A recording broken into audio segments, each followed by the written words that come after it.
ఒక దరిద్రాన్ని వెంట పడుతుంది సార్.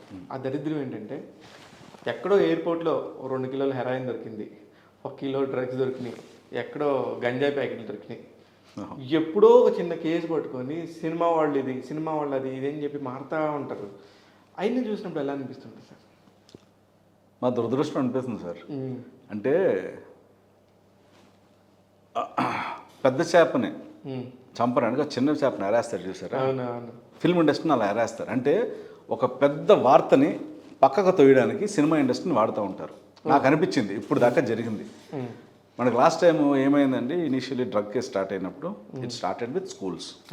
స్కూల్లో పిల్లలు డ్రగ్స్ వాడుతున్నారు, పలానా పలానా పలానా స్కూల్లో వాడేస్తున్నారు అని చెప్పి వార్త వచ్చింది. కరెక్ట్.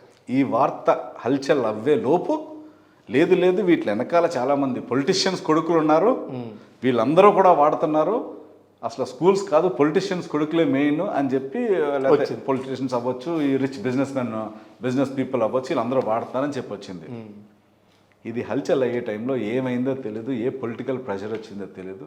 లేదండి తూచి వీళ్ళందరూ కాదు, సినిమా యాక్టర్లే వాడుతున్నారు, ఇన్ని వేల కోట్ల డ్రగ్స్ అన్నీ వీళ్ళే వాడేస్తున్నారు, తాగి సస్తున్నారు, తిని సస్తున్నారు అని ఫిల్మ్ ఇండస్ట్రీని తోసారు సార్. అంటే ఎవడో ఒకడు దొరికాడు, వాళ్ళ లిస్ట్లో వీళ్ళ నెంబర్స్ ఉన్నాయి. ఓకే, ఇప్పుడు నేనున్నాను, మా ఇంటి దగ్గర చాయ్ షాప్ వాడి దగ్గర కూడా నా నెంబర్ ఉంటుంది. వాడు రేపొద్దున డ్రగ్స్ అమ్మేడు అనుకోండి, అంటే వాడికి నాకు కనెక్షన్ ఉందా? కరెక్ట్. నిజంగా ఇట్లాంటిదే. చెప్పండి. సో ఇలాగా ఒక కొంతమందిని టార్గెట్ చేసి, అంటే ఇంకా ఇప్పుడు దాకా నువ్వు చెప్తున్న లిస్ట్ స్కూల్స్ అవ్వచ్చు, పొలిటీషియన్స్ అవ్వచ్చు, వాళ్ళ పిల్లలు అవ్వచ్చు, ఇండస్ట్రియలిస్ట్ పిల్లలు అవ్వచ్చు, రిచ్ బ్రాడ్ కిడ్స్ అవ్వచ్చు, వీళ్ళందరూ ఏమైపోయారు? ఓన్లీ యాక్టర్సేనా? ఎందుకంటే ఈ లోకల్ ఫేస్లు తెలుసు కాబట్టి వాళ్ళని చూపిస్తున్నారా మీరు?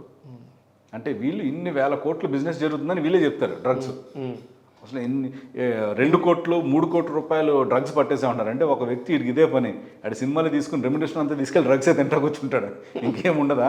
అంటే అలా చేస్తారు.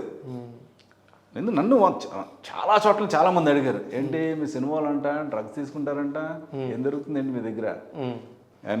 అంటే వాడికి కోసం నేను సప్లై చేసి అలా అడుగుతారు. అంటే ఆ ఇమేజ్ తీసుకొచ్చేసారు జనాల్లోకి. అది తప్పండి, అది తప్పు, అది చాలా తప్పు. That is not fair sir. Just because ఆ పాపులర్ ఫేస్ని తీసుకొచ్చి వీళ్ళ మీదకి మొత్తం అంతా తోసేసి మిగతాది ఏమైంది? అది ఇప్పుడు దాకా న్యూస్లో ఇంకా సెటిల్మెంట్ రాలేదు. మరి అది ఎన్ని సంవత్సరాలు అయింది, మాట్లాడితే చాలు 2 సంవత్సరాలకు ఒకసారి వీళ్ళందరినీ పిలుస్తారు సినిమా వాళ్ళని. మళ్ళీ ఒక 2 అప్పుడు దానికి లోపు ఒక 100,000 కేసులు అట్లాంటివి జరిగి ఉంటాయి, వాటి మీద ఎవరు కూడా పట్టించుకోరు. ఉండదు కదా. ఒక చిన్న సినిమా వాడైనా చాలు, చిన్నోడైనా, చిన్న ఆర్టిస్ట్ అయినా సరే, ఇంకా సినిమా వాడైతే చాలు, సినిమా వాడైతే చాలు, మీడియాలో ఉన్న వ్యక్తి అయితే చాలు. చాలు.